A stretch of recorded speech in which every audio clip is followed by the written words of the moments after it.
안녕하세요. 한국외대 국제지역연구센터 HK+ 국가전략사업단 똘레랑스입니다. 여러분은 살면서 어른이 하는 말은 다 맞다라는 말을 들어본 적도 생각해 본 적도 있을 겁니다. 그만큼 어른들이 살아오며 겪은 경험과 쌓은 지혜는 무시할 수 없을 만큼 큰 힘을 지니고 있는데요. 우리가 어른들의 지혜를 이미 갖추고 있다면 앞으로 살면서 겪을 일들에 얼마나 의연히 대처할 수 있을까요? 그렇다면 이런 지혜는 어떻게 어디서 배울 수 있을까요? 정답은 바로 책입니다. 이미 많은 역사적 위인들이 인생의 중요한 가치를 일목요연하게 정리해 책으로 펴냈지요. 그 중에서도 오늘은 두 권의 책을 소개해 볼까 합니다. 첫 번째로 소개할 책은 다산 정약용의 목민심서입니다. 우선 다산 정약용의 삶을 간단하게 살펴볼까요?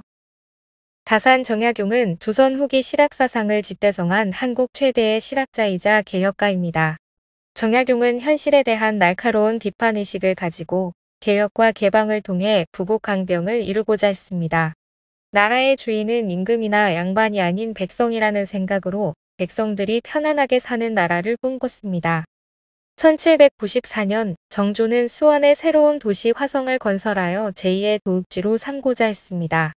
그 뜻에 따라 정약용은 화성 성곽을 설계하고 서양의 축성법을 참고하여 거중기를 보완하였습니다. 바로 이 거중기 덕분에 인부들의 노동력과 공사기간, 공사비를 대폭 줄일 수 있었습니다. 과학적이고 실용적으로 건축된 수원 화성은 역사적 가치를 인정받아 1997년 유네스코 세계문화유산으로 등재되었습니다. 정약용은 천주교 신자라는 이유로 40세부터 18년 동안이나 유배 생활을 했습니다. 귀양살이는 그에게 깊은 좌절도 안겨주었지만 최고의 실학자가 된 큰 밑거름이 되었습니다.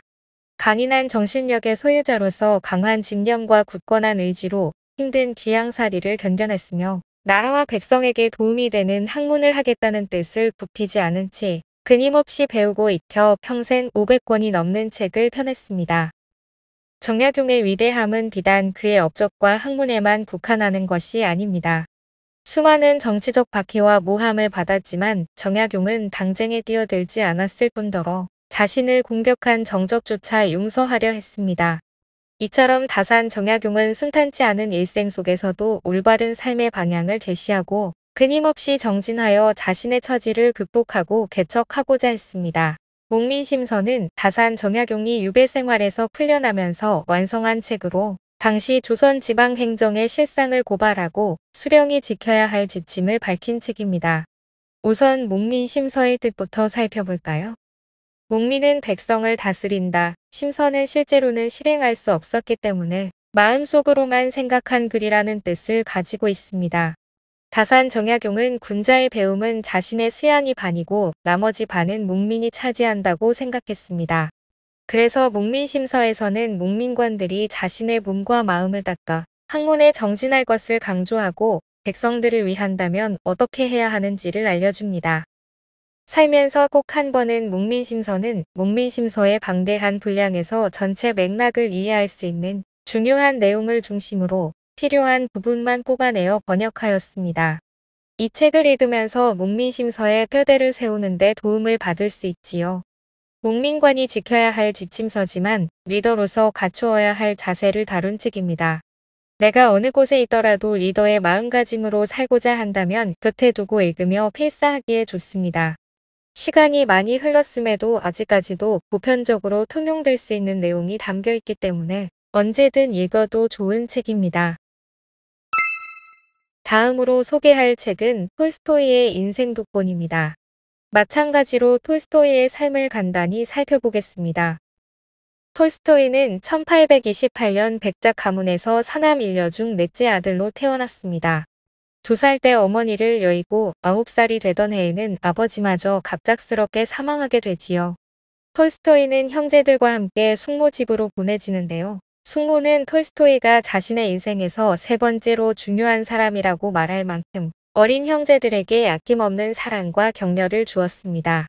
덕분에 톨스토이는 유년 시절 책을 읽고 형제들과 이야기 만들기 놀이를 하며 부모의 부재로 인한 슬픔과 부정적 생각을 떨쳐낼 수 있었습니다. 톨스토이에게도 방탕한 생활을 했던 청년 시절이 있었는데요. 대학 교육 방식의 회의감을 느껴 16살에 법학과를 자퇴하고 3년간 모스크바에서 화려한 도시 생활을 탐닉합니다. 도박과 매춘 등 욕망을 좇는 삶을 살았지요. 이성과 욕망 사이를 오가는 삶을 살다 맏형의 권유로 카프카스에서 육군 사관 후보생으로 군에 복무하게 됩니다.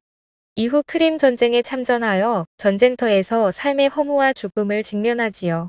그 즈음부터 작가 생활을 시작하여 1869년에 필생의 역작인 전쟁과 평화를 완성시킵니다. 중년의 시기부터 톨스토이는 드높아지는 명성과 부로 인해 삶의 회의감을 강하게 느꼈고 인생의 의미와 목적이 무엇이냐 하는 의문에 사로잡히게 됩니다. 안나 카레니나 출간 직후에는 심한 정신적 갈등까지 겪게 됩니다. 그 후 스스로 재산과 영지를 포기하고 스스로 농부처럼 일하는 금욕적인 삶을 선택했습니다. 자신의 작품에 대한 모든 권리를 포기하겠다 선언하고 사유재산마저 부정하자 톨스토이와 가족 간의 갈등은 심화되기만 합니다. 톨스토이는 막내딸과 함께 떠난 순례 여행 중 마스타포보 역이라는 기차역에서 폐렴으로 생을 마감합니다. 인생 독보는 톨스토이가 직접 모은 동서고금 성현들의 주옥 같은 명언을 꺼낸 책입니다. 매일 한 편씩 총 365일간에 걸쳐 독자가 읽어나갈 수 있도록 일기 형식으로 만들었습니다. 톨스토이는 인생 후반에 이 책을 구상해서 집필하기 시작했는데 완성하는 데까지 자그마치 15년이 걸렸다고 합니다. 이 책을 완성함으로써 자신의 오랜 꿈이기도 했던 수세기의 지혜를 한 권에 모으는 방대한 업적을 이뤄낸 것이지요. 인생 독보는 1월 1일부터 12월 31일까지 각 장에 날짜가 새겨져 있어 새벽에 일어나 해당되는 날짜분을 한 장씩 읽거나 필사를 하기에 더할 나위 없이 좋은 책입니다. 톨스토이도 자신의 많고 많은 저서 중에 결코 읽지 못하는 책이라고 칭하며 마지막 눈 감기 전까지 끝없이 읽고 간직했던 책이라고 하니 인생 독보는 보다 나은 삶을 살고자 하는 사람들에게 인생의 나침반이자 훌륭한 스승님이 될 것입니다. 대문호이자 실천하는 사상가였던 톨스토이가 선별한 소중한 문장들을 읽고 음미하면서 톨스토이가 남긴 인생 철학과 지혜를 깨달아갈 수 있으면 좋을 듯합니다. 오늘은 변하지 않는 가치를 담은 고전을 함께 알아봤는데요. 저도 책을 소개하면서 위인들의 통찰력은 감히 넘보지 못할 정도라는 점을 다시금 깨달았습니다. 이러한 위인들의 지혜와 조언을 습득하고 우리의 삶에 적용한다면 분명 앞으로 살아가는데 큰 힘과 도움이 될 것입니다. 제목만 익숙했던 쉽게 펼치지 못했던 고전을 이번 기회에 접해보는 것은 어떨까요? 그럼 이만 영상을 마치겠습니다. 시청해주셔서 감사합니다.